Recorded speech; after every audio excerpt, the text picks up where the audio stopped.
J'espère que vous allez bien, j'espère que vous vous portez bien. Ce Eid al-Adha 2025 a été marqué depuis hier, depuis sa veille, depuis la veille de l'Eid jusqu'à hier encore, c'est-à-dire le 5 et le 6 juin dernier, par des révélations importantes sur les biens, les comptes bancaires, les biens immobiliers et l'argent caché par certains dirigeants algériens du régime actuel sur le territoire français.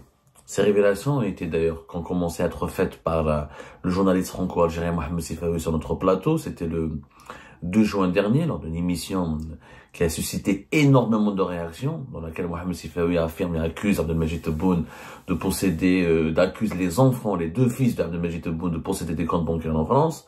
Et il a fait un certain nombre d'autres révélations que nous avons déjà expliquées, sur lesquelles nous n'allons pas beaucoup, sur lesquelles il n'est pas utile de revenir, parce que nous avions, je crois que la veille de l'Aïd, c'était le 5 juin dernier, la veille de l'Aïd, nous avions expliqué la démarche et les dessous et les tenants, les aboutissants de cette grande émission que nous avons fait avec Mohamed Sifaoui, qui a duré plus d'une heure. Il se trouve que le jour de l'Aïd, il avait publié Mohamed Sifaoui sur le site du média français Rupture Magazine, le magazine Rupture, deux enquêtes sur des civils et sur des militaires. La première enquête sur des civils, la deuxième enquête sur des militaires, dans laquelle il donne des noms et il explique comment les enfants ou les dirigeants, tel ou tel dirigeant, ont des comptes bancaires, voilà, ou des avoirs en France.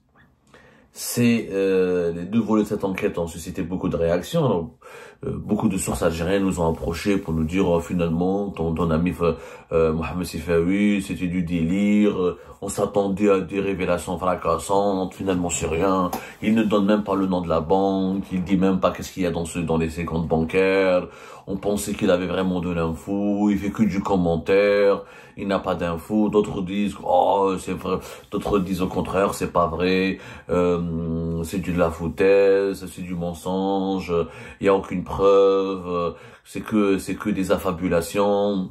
Donc, ils ont été dans la majorité des sources algériennes qui nous ont contactés à la suite de la publication des deux volets de l'enquête de Mohamed Sifaoui, ont été dans le déni, dans le dénigrement, dans le relativisme, où là ils ont versé dans la contestation de la légitimité même de ces enquêtes ou de ces révélations, et d'autres ont dit que c'était, voilà, c'était la montagne qui accouche d'une souris, ou un échec total, pas de révélations exposées, pas de preuves, pas de détails, pas de chiffres, juste des indications superficielles.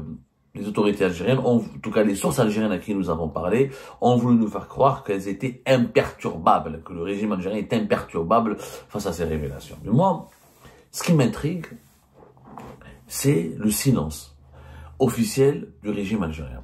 Ce silence officiel, je ne le comprends pas. Il est pour moi complice et choquant.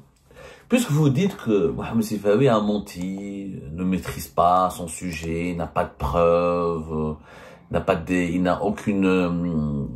n'a pas d'infos, c'est que des affabulations, c'est que des mensonges, c'est que des rumeurs malsaines. Son objectif est juste de salir la réputation d'Abdelmajid Tebboune et de son entourage et des dirigeants de son gouvernement. C'est que de la diffamation, de la calomnie, de l'atteinte à l'honneur. Pourquoi vous ne déposez pas plainte? Pourquoi le régime algérien ne dépose pas plainte contre Mohamed Sifaoui? C'est simple. Pourquoi ne pas aller devant les tribunaux et exiger, et traîner à Mohamed Sifaoui devant les tribunaux et exiger des preuves de ce qu'il avance? Puisque vous nous dites que non, les deux fils d'Abdelmajid Tebboune n'ont pas de compte bancaire, et qu'ils n'ont pas d'argent caché en France, et qu'ils n'ont pas de fortune cachée en France, et qu'ils n'ont jamais enfreint la réglementation algérienne, etc., et que Mohamed Sifaoui est un menteur, un affabulateur. Alors dans ce cas-là, c'est les menteurs et affabulateurs. Il y a des tribunaux, il y a le tribunal judiciaire de Paris, il y a une chambre spécialisée dans les délits de presse. Si Mohamed Sifaoui a menti, ou a falsifié, ou a inventé des informations, il pourrait être condamné à des réparations et à des indemnisations, et il pourrait avoir des soucis avec la justice française. Il y a une justice dans ce pays, il y a des tribunaux. Je ne comprends pas, moi par exemple, l'ambassade d'Algérie paye un grand cabinet d'avocats contre moi pour me poursuivre en justice pour diffamation, calomnie, etc., dans deux affaires distinctes. Alors, Puisque l'ambassade, parce que quand je pose cette question à des sources algériennes, ils me disent, mais non, c'est pas Abdelmajid Tebboune ou Chengriha ou des dirigeants algériens qui vont se rabaisser à déposer plainte. Ce n'est pas Boualem. Les dirigeants algériens ne vont pas se rabaisser à déposer plainte. D'abord, les dirigeants algériens ont déjà déposé plainte contre des médias français, contre des opposants algériens établis à l'étranger, dont je suis la preuve. Il y a d'anciens ministres, il y a l'ancien ambassadeur Andar Daoud. Je suis en confrontation avec lui, je suis dans un conflit avec lui à travers d'autres dossiers judiciaires qui sont en cours de traitement. L'ambassade d'Algérie en France, elle a un cabinet avec lequel elle traite, un cabinet extrêmement prestigieux. C'est le cabinet Grossman. Donc, il est payé, il défend les intérêts de l'ambassade d'Algérie. Si c'est pas Abdelmajid Tebboune, n'est pas obligé de déposer plainte lui-même. Les enfants de Tebboune ne sont pas obligés de déposer plainte eux-mêmes. Saïd Chengriha et son fils, Chefer, ne sont pas obligés de déposer plainte eux-mêmes. Il y a l'ambassade d'Algérie qui peut se charger de cette procédure. À travers le cabinet Grossman, elle peut enclencher une poursuite judiciaire. Mais elle ne fait rien. Donc si vous ne faites rien, c'est que vous avez peur d'affronter Mohamed Sifawi devant les tribunaux. Parce que si, écoutez, regardez le régime algérien, en quoi il est pas du tout intelligent et vraiment médiocre.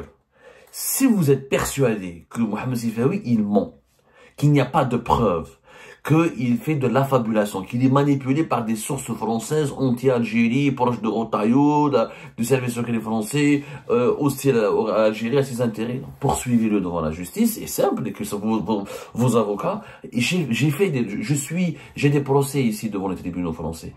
Les juges français, ils sont pas du tout politiques, apolitiques. Vous dites que les dirigeants algériens sont voleurs, les juges vont dire, donnez-nous les preuves. En France, bon, dans les affaires de diffamation, il y a l'élément de la bonne foi et les preuves matérielles. Un journaliste, s'il n'est pas de bonne foi quand il fait son article, et s'il n'a pas de preuves pour affirmer ce qu'il affirme dans son article, il va être condamné. Et la condamnation, on ne part pas en prison en France, bien sûr. On est un pays civilisé ici en France. La France est un pays civilisé. Elle n'emprisonne pas les journalistes, comme le font certains pays, malheureusement. Mais on peut être condamné des amendes financières.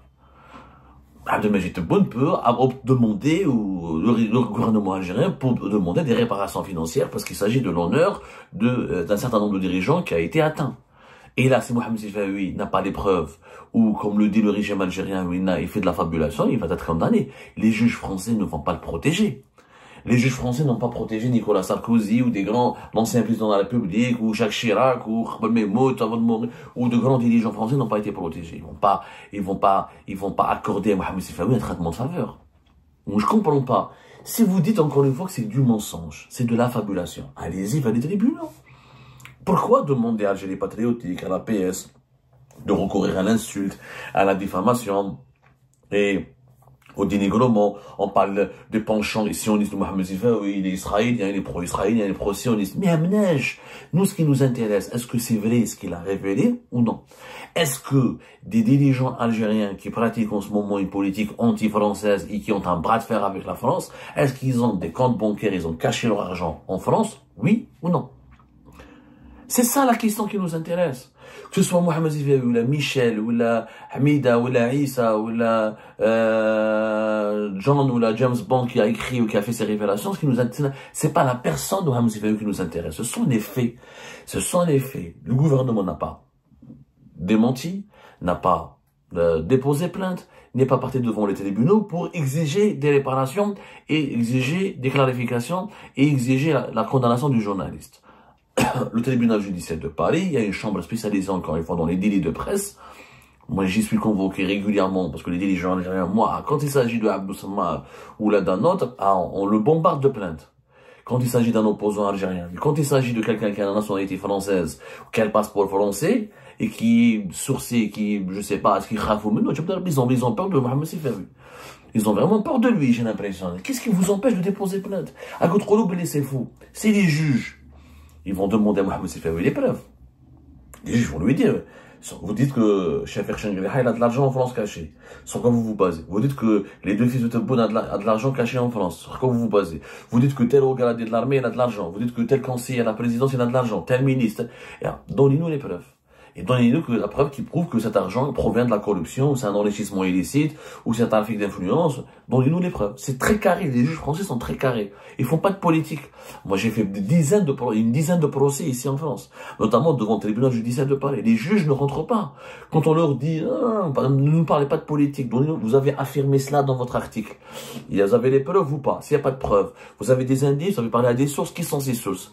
Ne dites pas quelles sont vos sources. Mais est-ce que donnez-nous moi, j'ai fourni des emails, il m'est arrivé de fournir des documents, on peut ramener des témoins. Il y a une véritable tradition journalistique ici pour parler des articles de presse qui accusent et qui portent de graves accusations contre des responsables locaux, que ce soit français ou étrangers, des responsables d'État étrangers. Et les juges font leur travail.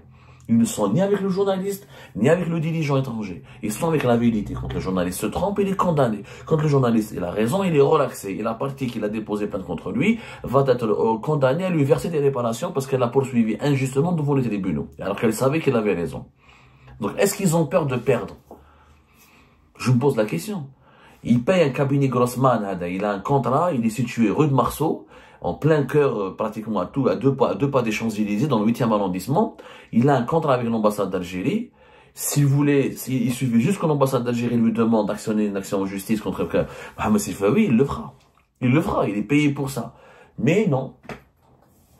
On s'attaque à des activistes du MAC, on s'attaque à Abdou Samad, les journalistes, on s'attaque à quelques opposants, mais les journalistes franco-algériens ou ceux qui travaillent pour les médias français, etc., c'est très très rare où l'ambassade d'Algérie demande à son avocat de les attaquer. Je ne comprends pas. Il y a un complexe d'infériorité où vous avez... Sinon, pour moi, si Mohamed Sifawi n'est pas traîné devant la justice pour les graves révélations qu'il a fait, parce qu'il quand même il a donné des noms, de la famille de Shengriha à la famille de Tebboune, il dit que voilà, ils ont de l'argent caché en France, ils ont des comptes bancaires. Effectivement, il n'a pas donné le nom des banques dans lesquelles ces comptes bancaires sont domiciliés, il n'a pas donné des montants précis pour l'ensemble des personnalités qu'il a citées, mais il a donné beaucoup d'infos, beaucoup d'indices.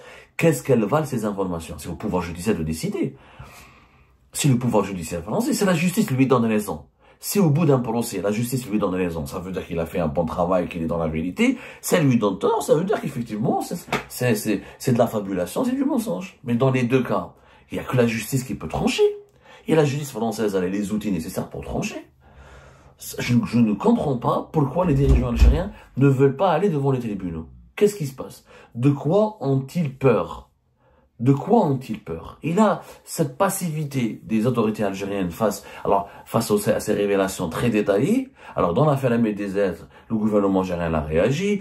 Dans l'affaire des migrants et des critiques de Bruno Retailleau, le gouvernement algérien a réagi. Dans l'affaire contre l'AFP ou contre certains médias publics, dans l'affaire de France 2, quand ils ont fait des documentaires sur l'Algérie, le gouvernement algérien a réagi. Mais face à ces graves accusations de Mohamed Sifawi, le gouvernement algérien ne veut pas réagir. Pourquoi? Parce qu'il méprise le personnage. Il veut dire, nous sources à qui nous posons la question, il parle